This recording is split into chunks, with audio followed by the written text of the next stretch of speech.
lagi.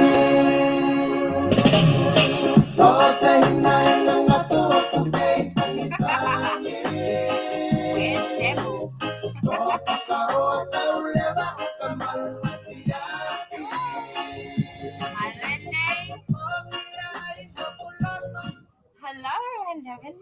That there was my Ili Ematangi. Some Tongan sounds. Beautiful. Thank you for that beautiful Beautiful. music. Beautiful indeed. Greetings, I'm Sevu, joining you from the land of the Duroc and the Eora people. Welcome to Oceania Tu, where we share stories of strength, resilience, connection to inspire and empower our community and communities. Greetings. I'm MC Trey, and I'm excited to be joining you from the Darug lands of the Wemali clan. Oceania 2 streamed fortnightly on our new Oceania 2 Facebook page and YouTube channel. You can also watch us on the Matavai Pacific Cultural Arts. Oh. Hi everyone. Malo lele pe malo e tau toi mau ki a whiawhini. Tali whiawhiki mo tolu I ho o mau kau mai ki he polkalamani.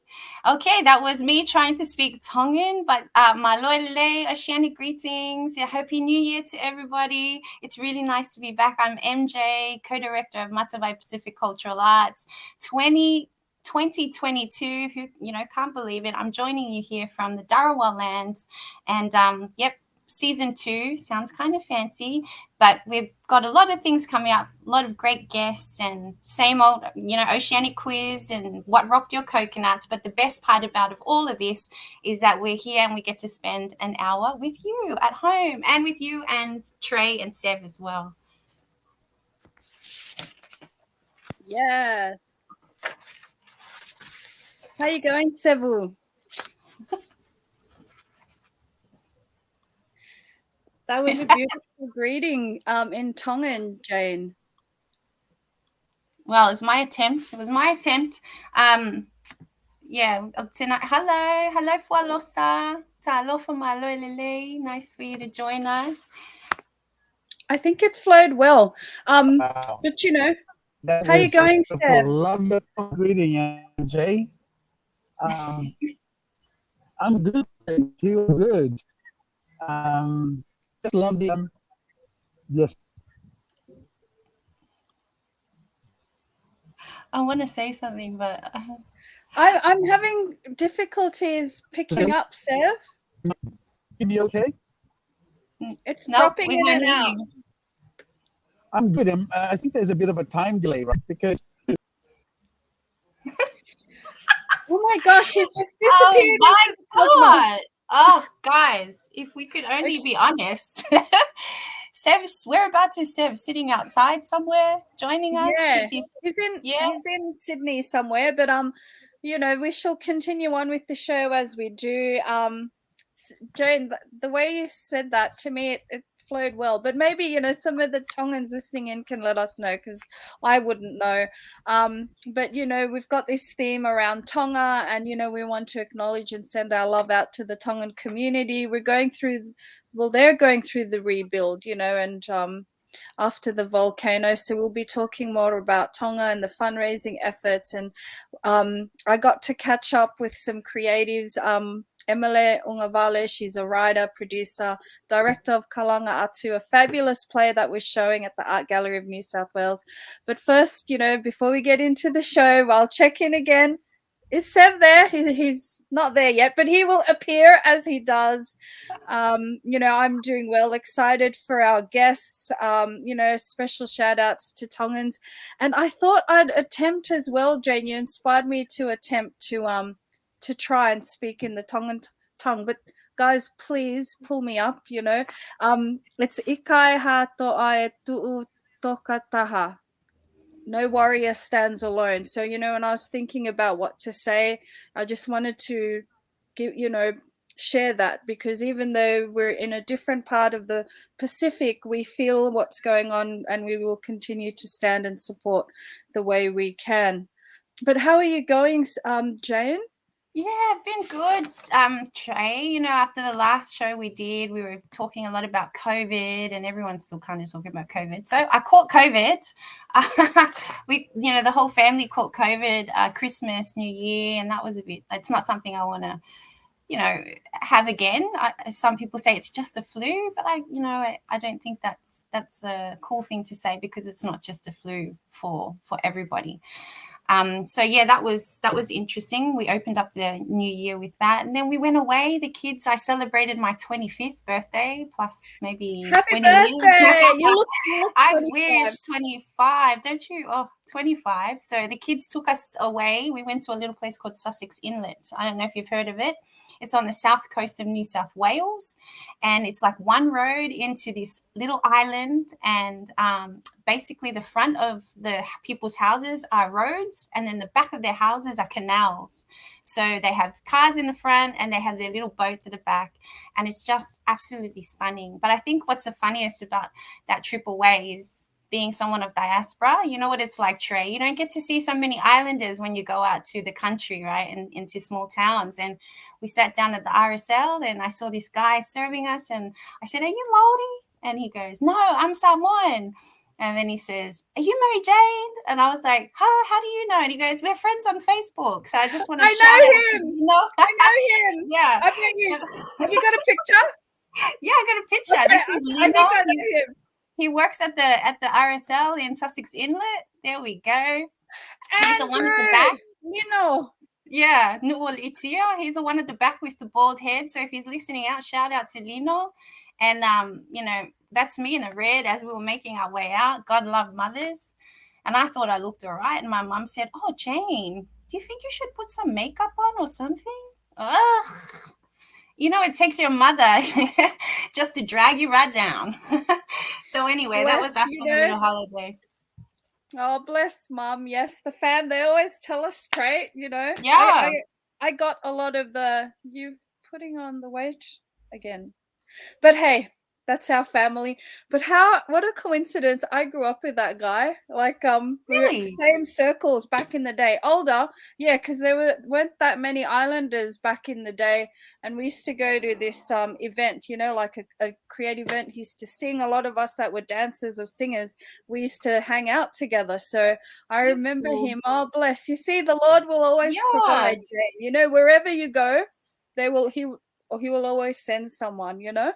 And then, you know, the funniest thing, I went around Sussex, only a little town, and I'm like, they're like, "Are you someone?" I said, "Yeah." I go, and then they'd be like, "Do you know Lino?" You know, because he's, you know, the guy at RSL. And I'm like, "Oh, so everyone knows Lino." You know, he's really made a mark. But here's a little picture anyway of Sussex. See how it's so blue, Trey? This is just down the road here in the south coast of New South Wales. If you're looking for a place to get away and you're in New South Wales, go to Sussex or somewhere down there. And there's, you know, I don't know if you can see, but my mom is wrapped from head to toe in a blanket. And she rang us and she's like, "I can't see any photos of us." And I said, "Mom, look, you're wrapped from head to toe. You look like a grey mountain there." So she's there with her little hat at the back there. She's probably going to tell me off for bagging her out on Oceania Tu. It must have been windy. Yeah, not really. She got COVID too, you know, Trey. So she's still recovering as well. Yeah. So that's me. What about you? Tell us what you've been up to. Oh my gosh. I had my COVID experience too in Jan. You know, December I went to Fiji and caught up with Sevu. I hope he hasn't got on the plane and left us. He should tell us if he's gonna leave. Yeah, and then came back and got on well. So 2 weeks out, you know, usually I would try and push myself, but I just gave into it, rested, and you lose your energy, and it messes with the brain fog. So luckily I could take 2 weeks off, you know, and just took time out, but, you know, got to see my family in Fiji, and yeah, just been back slowly getting into it. I feel like February is the beginning of the year. January, I don't know what happened. Yeah, no, I don't either. But I'm glad you're well, Trey. And I just wanted to also shout out to all the islands. We've got Tonga that's just now had, I think, 2 COVID cases. Samoa now up into the 30s just from one flight from Australia, and of course Guam, and they're more dealing with it. So shout out to them. God bless, and thoughts and prayers with them as they deal with that, because it's very new for some of those islands to be experiencing COVID. But I think most importantly, you've got to keep the faith. There was one particular time I really thought that I'd have to go to hospital, and that's just me. Not everyone I knew went through that kind of feeling, but I felt like once I prayed, and that's been something, something a lot of people have said, I just kind of calmed myself, and then was able to kind of get better. But not everyone has that same experience. So yeah, shout out to the islands. Thank the Lord. Yeah, and you look well, Jane. You're looking well. Remember last season, Sevu said what makes him so hot looking was that he shines the light from up the top. Yeah, well, the light's shining up here. Yeah, mine's shining on my forehead. But anyway, we've got to do what we nice to see everyone. We've got Fualosa, Emele, Briscoe, Marbury, Talofa, and Dickford Terepai, who's Cook Island and living in Auckland. Thanks for joining us, guys. All right. Beautiful. Great to hear from everyone. So we've got some amazing interviews, Jane. Should we start off with our first one?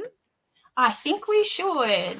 Now, should we start off with Emele, and we'll get we do have Mele coming up, right? Yes, we do. Shall we start with Mele Feniu then, from Feniu? Yes, so Mele Feniu. Sorry, Mele from Feniu. It's a bit of a tongue twister when you don't speak the mother tongue for a while, eh?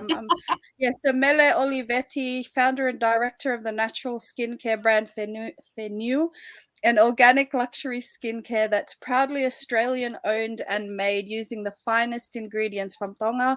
Mele has just returned from the Dubai World Expo, where she represented Feniu and Tonga. And since the volcano hit, Mele has been busy fundraising to help rebuild Tonga. She has donated all her sales of her products from January to Tonga, and busy organizing the United for Tonga Fundraiser Dinner, which is happening next week on Thursday in Lidcombe. So February 10, there it is, 6:30. I'm looking forward to that, to support our Tongan communities. So that's next week on Thursday night. But yes, so Sevu got to catch up with her and talk about Feniu and the upcoming fundraiser. So Sevu, that's beautiful. They're beautiful images. Yeah, I'll just show some images while you're starting to share. Yeah. Okay, so I'll just cue the interview. Okay. So while Trey's doing that, there's some really spectacular images from Feniu, and if you're following their page, or do go on and follow their page on Facebook, or hit up their website. I love the images that she has. Yeah. While you're doing that too, Trey, she's also holding an audition for young Tongan dancers. She's looking for Tongan dancers today. Yeah. Yeah, and she was doing it last night too. So she's flying off to Dubai again. And because Tonga wasn't able to provide dancers because of the lockdown, Mele has now been given the honor of taking a team of Tongan dancers to Dubai. And a couple of our dancers at Matavai are auditioning. So I wish them the luck, all the best. Yes, girls. Yeah. Try your hardest. And I mean, it's such a great honor to go and represent an island and Tonga right now needs it has all the exposure that you could wish for. I mean, that volcanic eruption, just a tiny little island in the Pacific, the whole world knew where Tonga was after that. Yeah. And it really shows God's hand on the Pacific, because, I mean, sadly, a lot of the Tongan community lost connection with their loved ones. Ash is a major problem now in the islands. I've read reports of mothers saying, the impacts on their kids just from the trauma. And of course, water is a major problem now in Tonga. So seeing all the world, the globe, people all over the world come together and fundraise, such as Mele.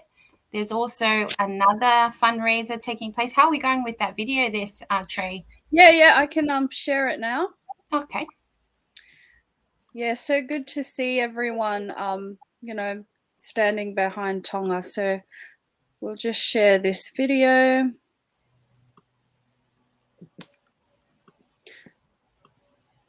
Hey, my name is Mele Feniu Olivetti. I'm the brand owner of Feniu.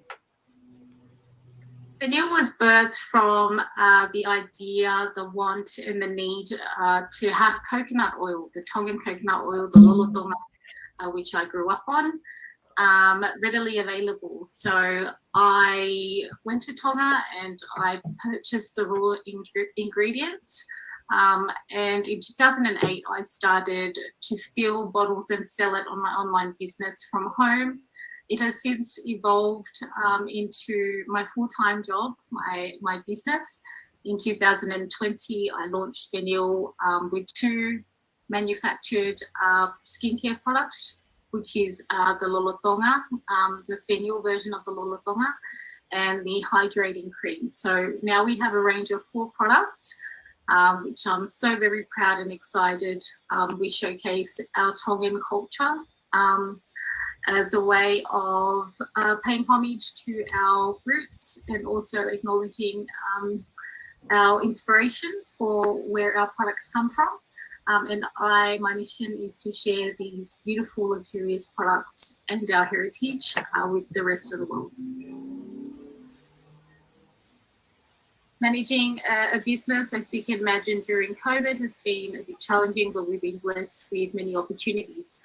I've recently just returned from a trip to Dubai, which Feniu was featured as the brand that is in the Tonga Pavilion at the World Expo in Dubai. From that experience, we've been able to be introduced to potential buyers and to a lot of leads that I look forward to seeking out.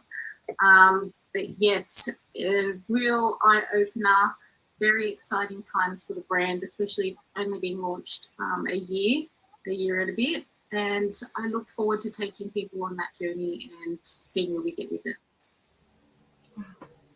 Since returning from Dubai, I guess the immediate future plans at the moment is to return to Dubai in 3 weeks' time. We have the opportunity to launch the brand.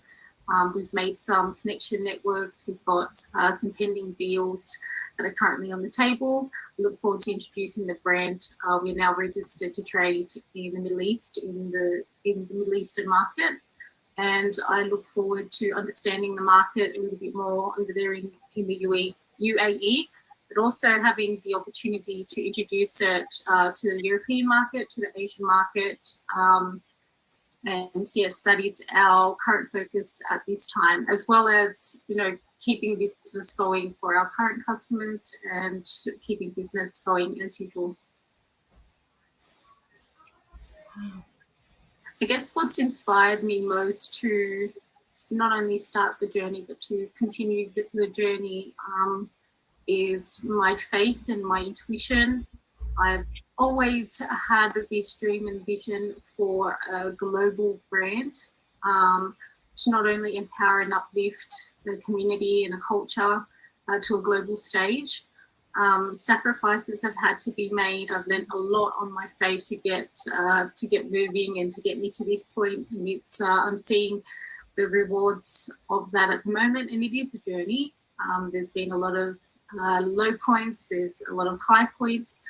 But I decide every single day that this is a journey that I want to be on. It's a very purpose-driven mission that I'm on, and especially given the circumstances of what's happened recently in Tonga, I see this platform as an opportunity to not only shed light, but to be a voice and advocate for not only what the current situation is in Tonga at the moment, but also the future. I found out about the tsunami hitting Tonga when I was on the plane heading over to Dubai. I was since encouraged by not only the community, the family, and to be a voice for our people, and to do all that I can on this platform to not only raise awareness but to advocate and raise funds for a country that is rebuilding. Feniu has decided that we would give our month's sales to the Tongan Youth Congress, who we are in partnership with. They create our base oils. And next week we'll be holding a fundraising event. So next Thursday, the 10th, here in Sydney, we'll be holding a fundraiser event where ticket sales, raffle items and silent auction returns will go towards the pool of monies that will be donated towards the relief efforts of rebuilding Tonga. Please visit our website or our social media platforms, which have all the details of the event. You're able to search it up on eventbrite.com.au. Either type in Tonga or fundraising dinner, and you should be able to find the event there. You're able to purchase tickets online. Tickets is $100 per head, where you will have a 4-course dinner, drinks, as well as entertainment of sharing performances and being really uplifted and coming together as a community to show support and raise money for Tonga. Aloha Pito Pacifica World and Oceania Tu for providing this very important platform to not only keep the diaspora informed but connected. I look forward to sharing more on my journey and keeping you all updated. For more information about Feniu, please head on over to our website, feniu.com.au. Ofatu Mele. As we say in Samoa, yeah. Alo yo faiva. Oh mamana, wishing you all the best. That's really inspiring. She's so inspiring. It is. She was, and I'm glad, it's only a year in, right? And it's amazing to see. And, from the beginning, she's always presented this really professional product, and the brand has grown from strength to strength. And I'm excited that she's going to have, her brand in the UAE, and that's just already opening up so many opportunities. So it's great to see that our people are doing well, because it's not a market that we would usually go to, we have the Fijian entrepreneur, Sam Fortify, the rapper, so he's based there. There's quite a few of our people going over and doing quite well. So I wish you the best, and I look forward to the fundraiser next week. Malo, Mele.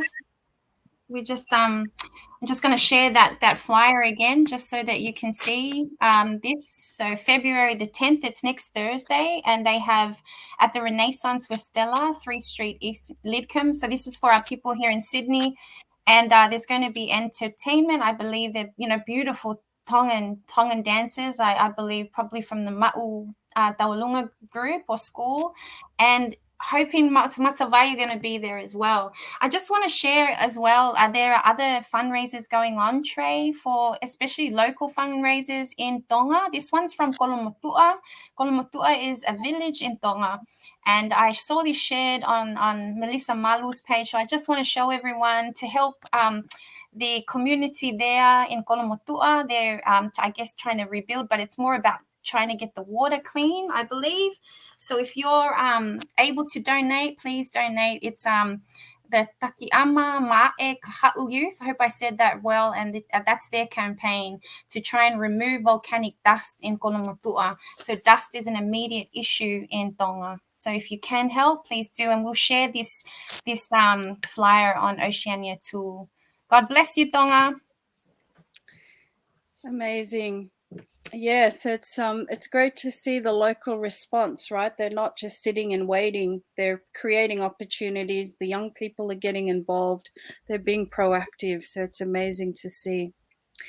Hey, so Jane, we have all these different segments, and one of the fun ones that we had, right, is Oceania Quiz. Yes. So we have T-shirts to give away. We'll be sending them out. So it's our new Oceania Tu T-shirt. So we'll preview that at our next show. But the winner will get a t-shirt. And so usually we ask a question and you guys get to think of the answer and comment. So the theme is around Tonga, so the question is, how long ago was the last major eruption of the Hunga Ha'apai volcano? And if you know the answer, please comment to win. Yeah. So did I pronounce that properly? Yeah, Hunga Tonga and Hunga Ha'apai, which means, I believe, correct me if I'm wrong, Tongan friends and family, Hunga means facing Tonga, is that right? And Hunga Ha'apai means facing Ha'apai. Correct me if I'm wrong, but two little islands in the volcano, which was it 5 kilometers or something across? But I still think miraculous that there wasn't any more damage or lives lost. It's a miracle. It is a miracle. But yeah. So yes, if you know the answer, comment. Yes, please. Someone will know. So the last time that the volcano erupted, how many years ago? Come on, people. Is anyone thinking? For a t-shirt. Yes, so let us know. And one of the stories I heard, Jane, from Tonga, which you would have heard as well, about the Tongan Aquaman. He got dubbed the Aquaman, the elder man who swam for around 28 hours, and just hearing his story of survival, just amazing. Absolutely. There were lots of amazing stories that came out of Tonga. But I saw some pictures today and they're getting a bit of colour back in the buildings. So the ash is being washed off. There's a bit of rain last week. It is a long journey ahead for them. And what is coming up next? Next up is What Rocked Your Coconuts, a segment where we share about something that rocked us, peeved us off. Now, just saying, these are our views. They're not gospel. They're just our views. And if you have views, you can share them too. So we're going to rock your coconuts now.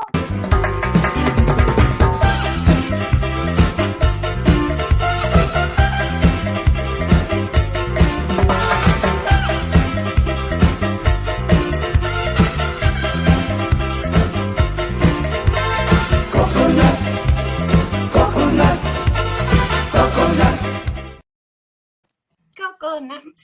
I don't know what my coconut is. I know. I was like, hold on, I had one. Hey, I love the videos. So thank you to you and Moinky, for creating these. It takes time to put all of that together.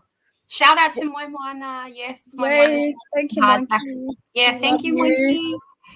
So what rocked your coconuts, my sister? Oh my gosh, so many things every day, right? But one of the most important things I wanted to share is, about Survival Day, Invasion Day, right? Was it last week or 2 weeks ago? We usually know it as Australia Day, but as time has gone on, it's apparent that a lot of trauma has happened, and it's disrespectful to our First Nations people. And I go out of my way to find out more and talk, and I notice the next generation are very engaged, about their First Nations history. So it's a bit upsetting to see that a lot of us don't research or don't seem to care or know about what has happened, with our First Nations people. So that rocked my coconuts for that week. People know, because that day I get quite upset. And but the positive thing is I was able to go out to Yabun at Redfern and learn more and see old friends and just connect with the land, because as island people, we know, right, when we go home we connect with our people, our land. We're very close to our community and our land. So to think that our First Nations communities have that taken away and so many atrocities committed against them, and then we have a barbecue and celebrate and go to the pub, it's very offensive, and I understand why they get upset. It upsets me too. Well, what do you reckon, Jane?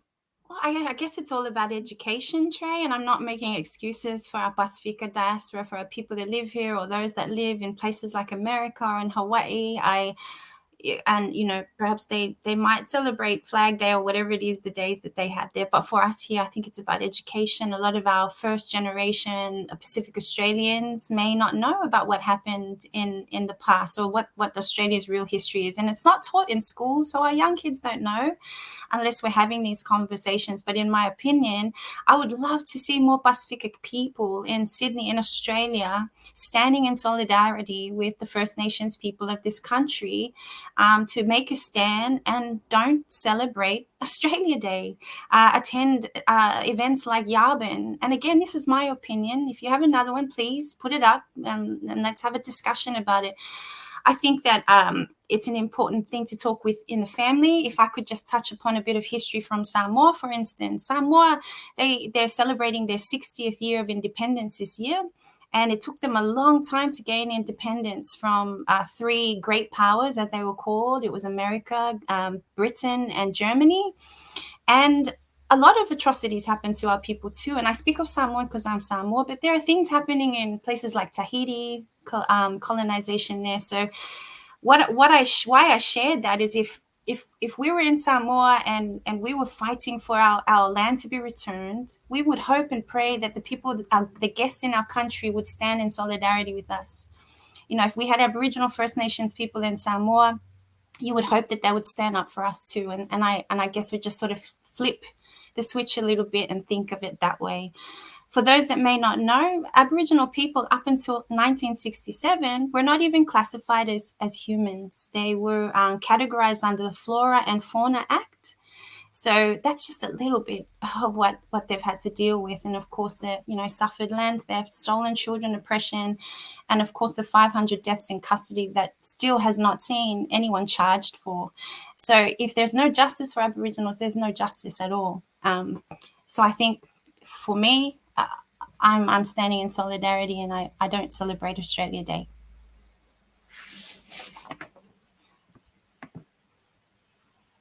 Thank you for sharing that. And some of our Pacific family would say, but I want to celebrate coming to Australia, and my migration story. And I'm like, yeah, that's fine, but we don't have to do it on that day, because a lot of people lost their lives. It's a day of mourning, and we should put ourselves in their shoes and think about it. The Australian Museum has some great resources. So they've got an online exhibition called Unsettled. So if you go to the Australian Museum website and go to Unsettled, it tells you a lot of history and because they're always discovering new information. And I got to see a bit of the exhibition, and one thing that stood out to me, some of the First Nations stories, they were saying that Captain Cook possibly didn't even step on the land. He was still on the boat. So, so they're starting to uncover these histories. And then when the boat came, they started sending their messages out, and they warning everyone up along the coast, So I don't think he even got to step on the land when he said to a certain point. I can't remember the cove that they were talking about, but Unsettled is, you could see more online, but there's so much information being uncovered, because now First Nations peoples are all able to create spaces to have their voice. So as a good ally, we listen, we support, and we have conversations with them. But Sevu, you're back. Oh, lovely Fijian timing. I thought you went back to Fiji. I was like, did he leave us?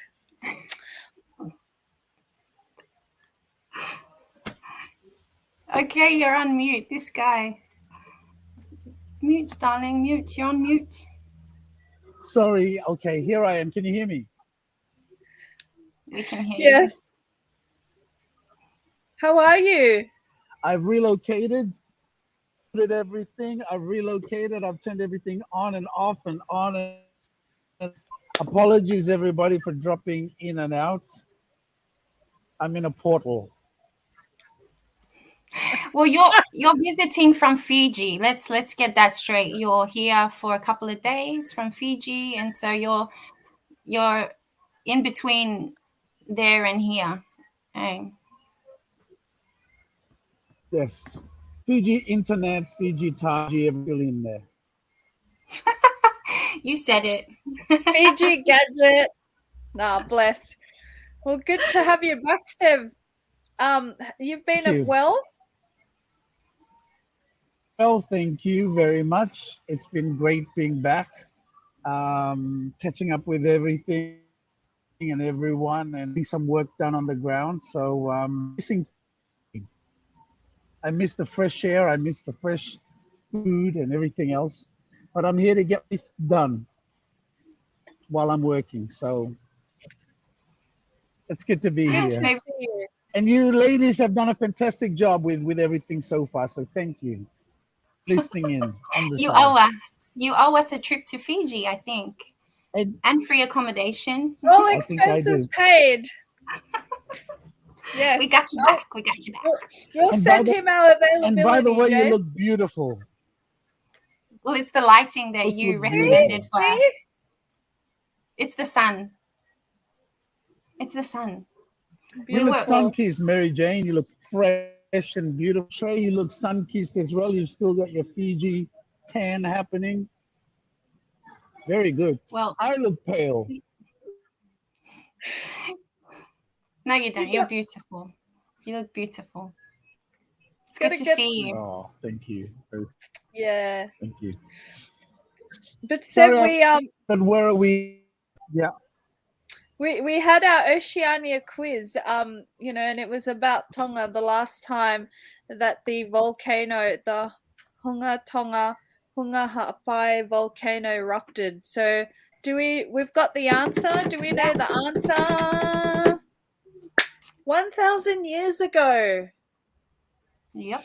So Wow. anyone guess? Did anyone in the Nobody. Not that I see guys. here. So I guess I'm gonna have to Who's keep the lived that t-shirt long? for myself. Huh? Keep the Who's t-shirt. lived that long? Like who from 1,000 years ago can verify that? Come on. Where? So how Science? did we come to this conclusion? Gosh. And what Oh, is the Aaron. scientific test? Can somebody give me the scientific test? Okay, don't come late and then try and be a smart aleck to us, okay, Mr. Sevawanga? Just kidding. Yeah, girl. Is smart aleck? We don't know, but somebody said it. In fact, I got that from maybe their Vita, a page. I found a page. Ka'alo? Kaili? Yeah, maybe. But Yeah, Aaron I heard that Rodgers. too. Aaron It's Rodgers. 1,000 years. Yeah, There's 1,000 research years. So Yeah. historical. What's coming up next, Trey? Well, that was the answer. Up next, I got to catch up with Emele Ugavale. So she's from Tokelau in Fiji. She's a writer, director, producer, storyteller, and she just recently finished showing her amazing play, Kalanga Atu, at the Art Gallery of New South Wales. So we have a beautiful clip from the play that was put together by Aaron Rodgers. So will we play the video with Aaron or go to the interview? Well, we can play a little bit of the video. This is the Beautiful. Kalangatsu, so that it gives a bit of context for Thank you, for Darren. the writer and storyteller. love it. It's okay, Seville. Anytime for you, darling. But like Anyway,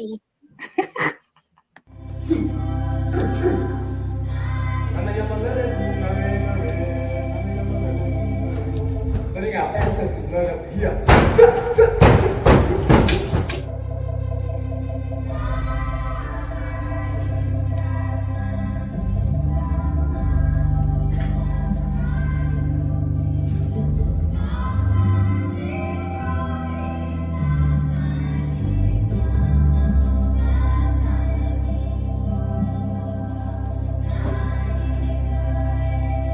Blessed be these hands, these heels, the spirits.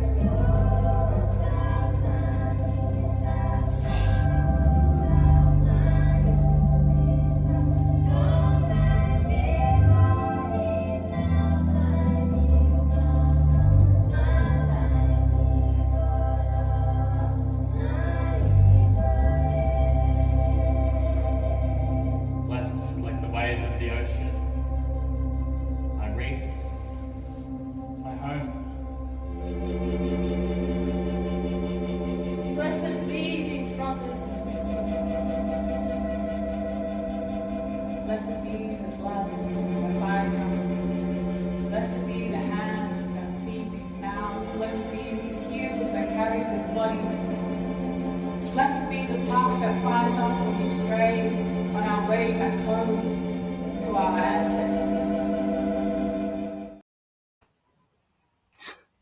Where did Sevu go again?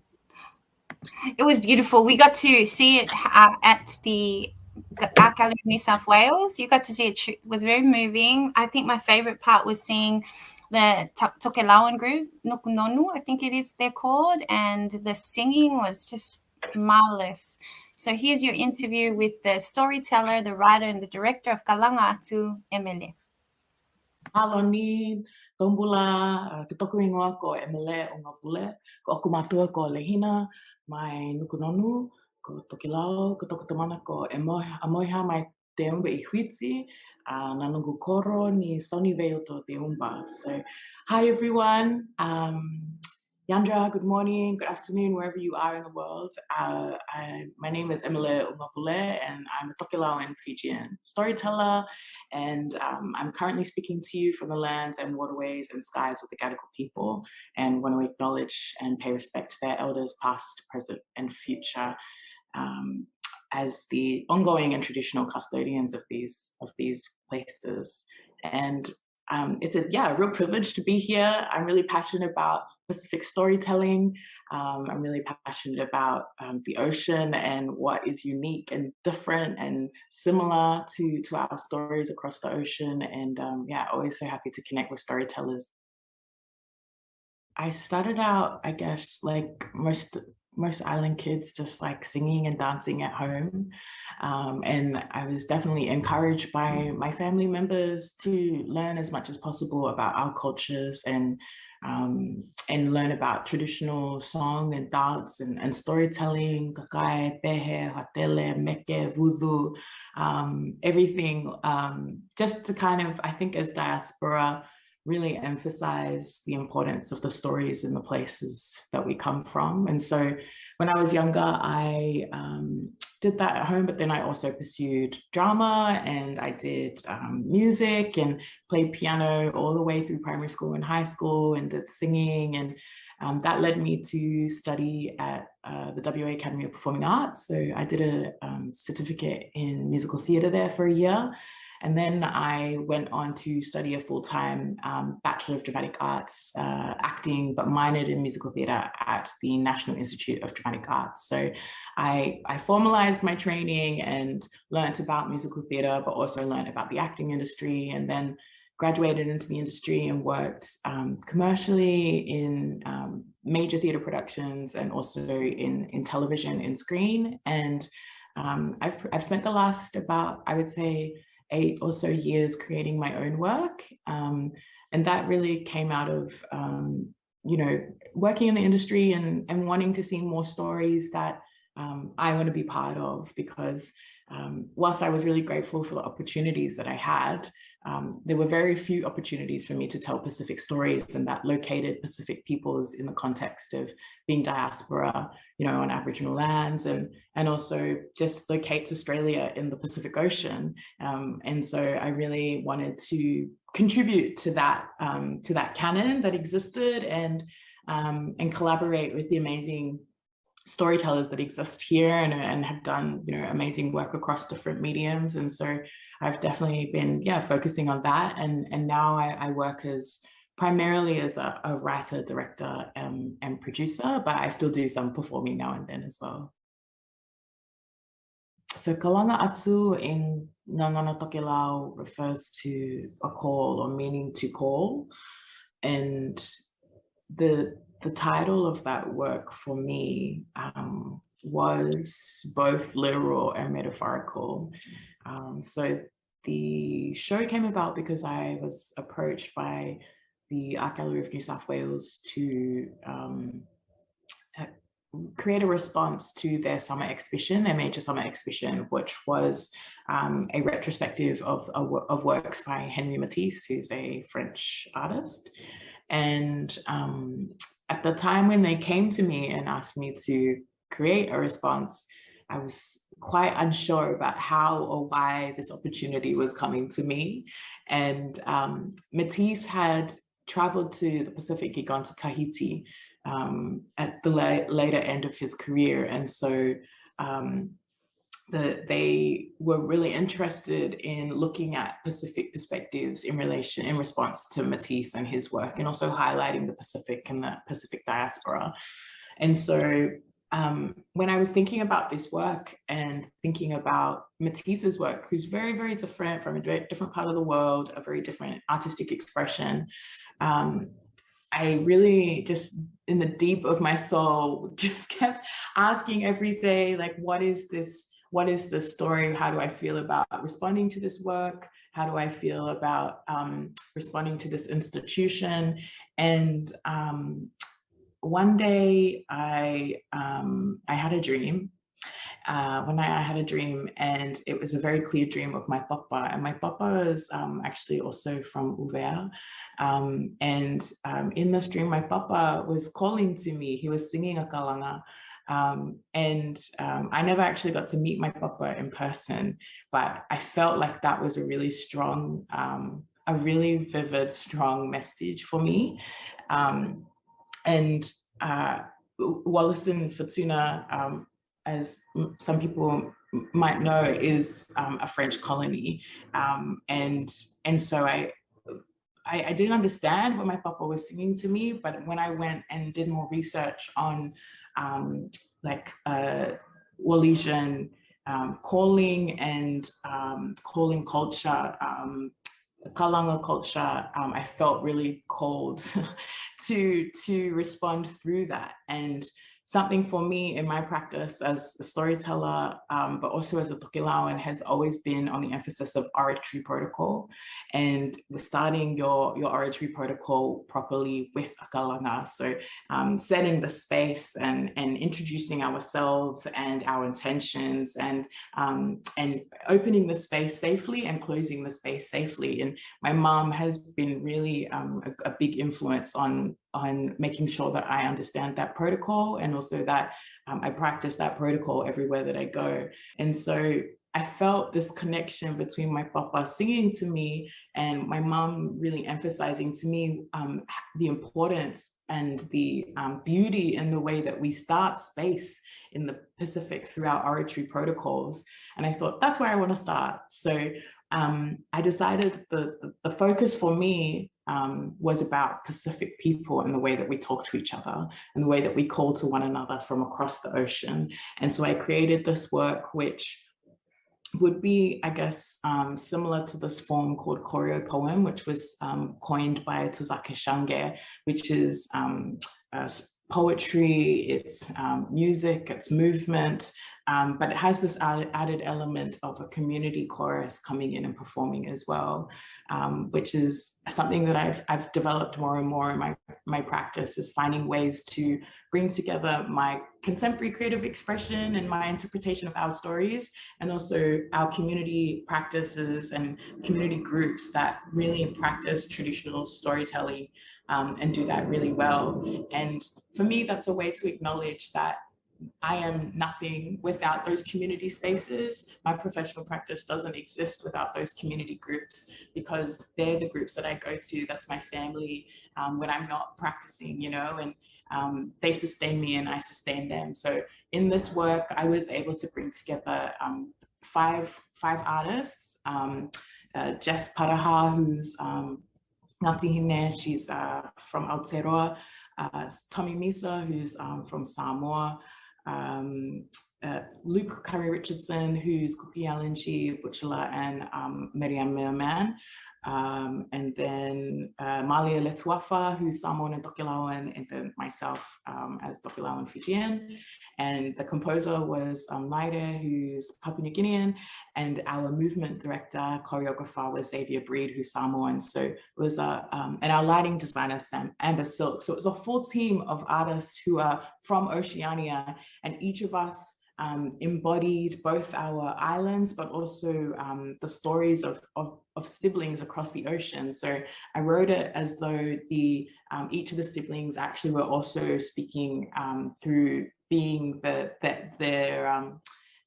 siblings in terms of migration across the Pacific. So our youngest sister was Taina from Aotearoa, and our oldest sibling was Bala from Kukialangi and Butchula country. So it was a mix, I guess, of a lot of things.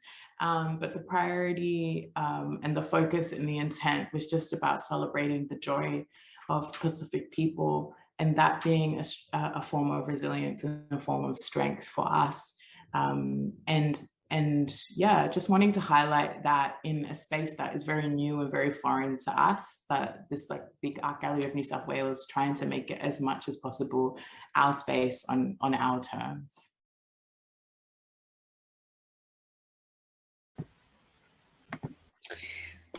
The Art Gallery of New South Wales is like, it's a visual arts space, and you know, Pacific people, we have a visual arts, very strong history of visual arts practice, but it's not in the sense of spaces that I've been used to. It's not a performing arts space. So the biggest thing that I was constantly, I guess, like wrestling with was how do we exist and maintain the VAR in this space, because it's so vast. It's the concrete foyer that we're in was so big and so long, but we also were asked to respond to the Matisse works directly in the galleries downstairs, and the architecture of moving through that and shuffling people through that was so complex, and moving through it and working through the gallery and just trying to, I guess, maintain that VAR and have conversations with them about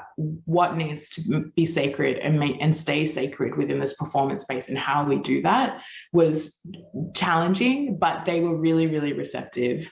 I have so much gratitude to my producer, Claire Wilcox, who was the original commissioner for this work. And all along the way, every time I presented something to her, she just said, okay, yeah, let me work out what we can do and how we can make that happen. And in the last 2 months, we definitely had a lot of challenges because of COVID and the peak in the COVID cases here in New South Wales, and wanting to stay safe, not just for our performers, but for our communities who were coming along. And the whole way through, they were super responsive.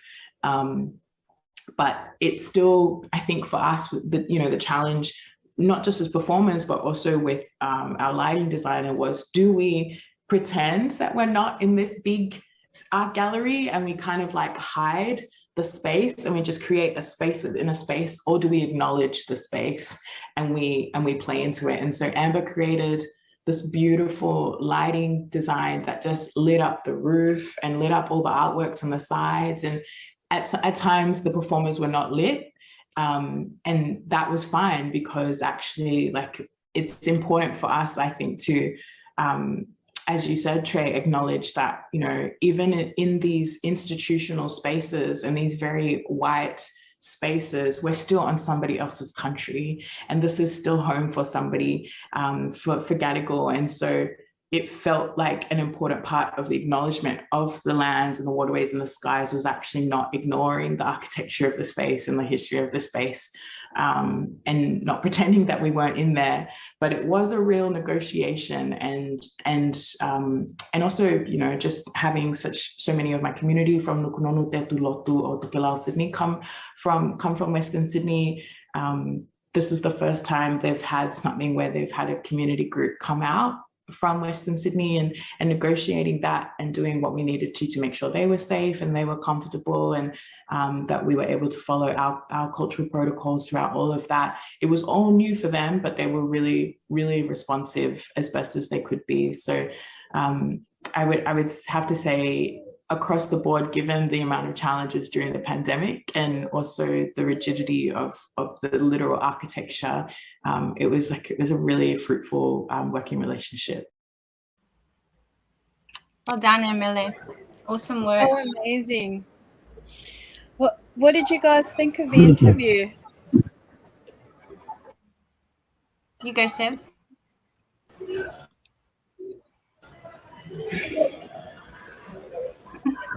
I was actually. Oh yeah, go Seb. I met Emele just before on Yaban.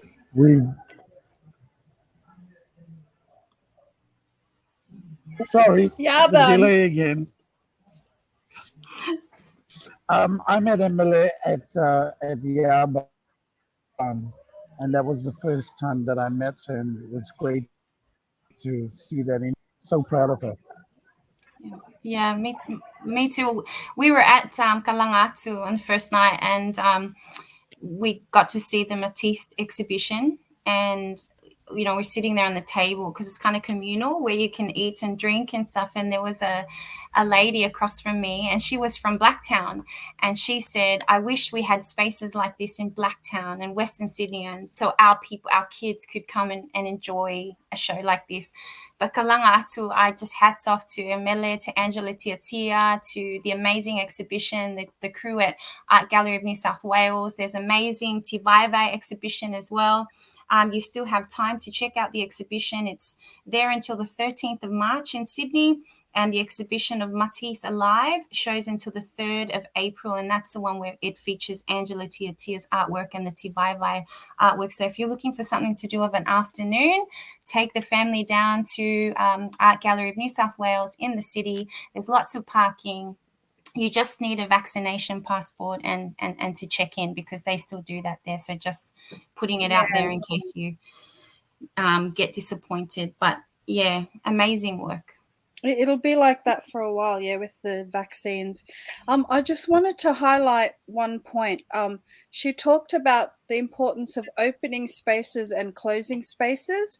And, not many of us talk about that when we're performers and we create these spaces, right? And we know it can be unsafe because, it's not just us. We're tapping in to our ancestry, and, there's cultural protocols. And I know, Mary Jane, you're very experienced in this. And, in the other organizations I've worked with, I used to have issues trying to explain to them, we start like this, but we have to finish like this, And so the challenge is to figure out, how do we do our cultural opening and closing of spaces, because they all want us to perform and sing and share, but we have to open it respectfully and close it safely, to protect us, our people. So when Emele brought it up, I was like, thank you, you're talking about it, and more of us need to be talking about this, because we've got to safeguard ourselves and our people, but also ensure that we're doing things right. But anyway, we'll discuss that on another show. So you can't have tell that we're creatives, right? We're not doctors, we're artists. No, just kidding. Yeah. But, I just also want to acknowledge, I saw Donina Va'a jumping on and saying hello, Talafalava, Nina, and the crew from the Core Pacific Collective. I just want a big clap for them. They just released the Hope Toolkit, which was released on Tuesday night. They had the Minister of Multicultural Affairs. It was huge. There was a lot of people there, and we're going to have them on later on in the program to talk to us about the Pacifica Toolkit, which is called Hope. And basically what that is, it's a booklet to help address the common concerns in Pacifica families around COVID-19 transmission and symptoms, as well as vaccines, testing, and managing the illness at home. So this is actually a resource that you can tap into online. So we'll share a little bit more about that. In different languages as well. Yeah. Yes. Wow. Time's flying, isn't it? It is. So we've come to the end of our show, our first show, and we're going to leave you with some thoughts. They're called Moonlight Thoughts.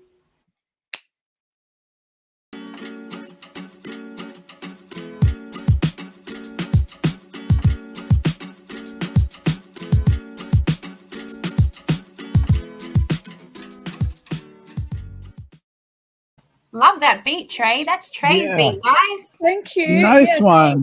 Produced by a colleague in Melbourne, Daniel Sun. So shout out to him. Love it. MC Trey in the house.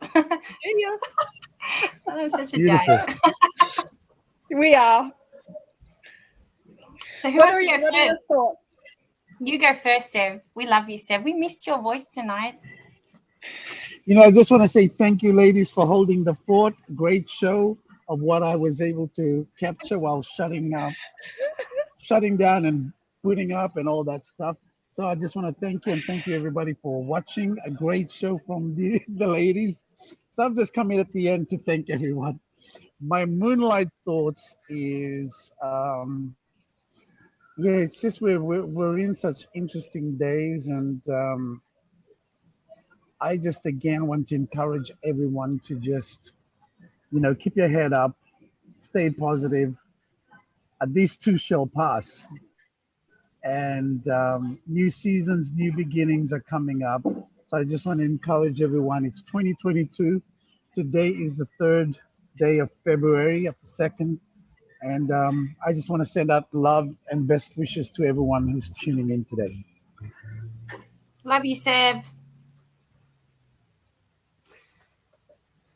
Do you want me to go, Trey? I think you're on mute. Mine's very short. I'll just say take it one day at a time, go easy on yourself. There's so much stuff going on in the world. It's really messing with us on an individual level and a global level. So just take time out. Don't get caught up in the stuff, and this is stuff I have to remind myself, so much change happening with what we can see and what we can't see. So take care of yourself and reach out if you need to. Well, there. Over to you, MJ.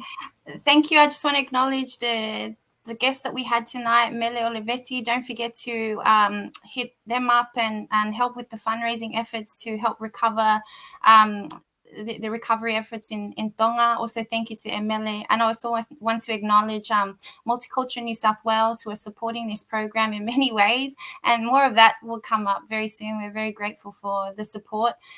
For me, I'm going to leave you with an Kalaga Atu in Samoan, which is basically a proverb, and it goes longo tai or longo uta, which means if it's felt toward the sea, it's felt towards the land. And it's basically a metaphor that explains us as Pasifika when something happens in our family, no matter how far away we are, we all feel the repercussions. And that can be said for our family in Tonga when they were going through, and they still are going through, the natural disaster. And we can also say it for the First Nations people of Australia. They are our family. We encompass that. We're Oceania. And so I just want to leave you with that. If you can help, where you can, standing in solidarity with First Nations people of this land, fighting their cause, standing alongside them, or if you can give in the fundraising efforts for Tonga, please do. Longo tai or longo uta. Until we see you again, so far, so far, Pacific. Mother! Farewell. Hi, Joseph. Always will be. Aboriginal. Yeah, the exhibition is still on, Joseph. Yeah, it finishes on April 3rd. Yes, go down and see it. If you let us know if you're going to be there, we might come on down. Yeah, well, come on. We'll come down. I'm going to leave you with that video again from Kalanga Atu. Congratulations again to the Tokelauan and all the Pasifika communities that showcased at the Art Gallery of New South Wales. Bye. Mode, letting our ancestors know that we're here.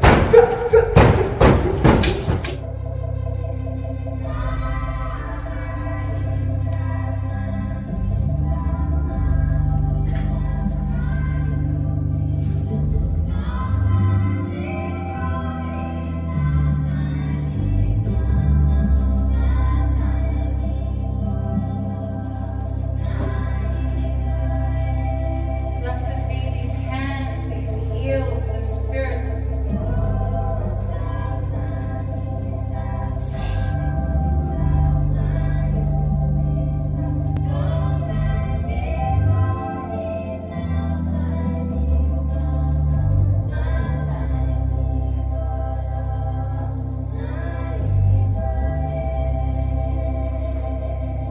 Blessed like the waves of the ocean, my reefs, my home.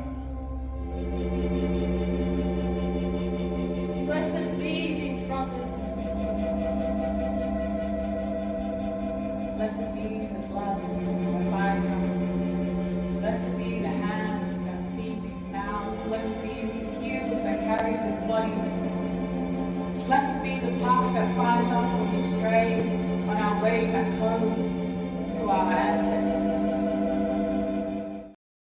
When I wake in the morning, I look in the mirror. I thank the Lord for what He deliver. Blessed with the best, with an S on my chest. Your kai vitilewa coming through with zest. Yes, pushing on to the next test. You better have a rest.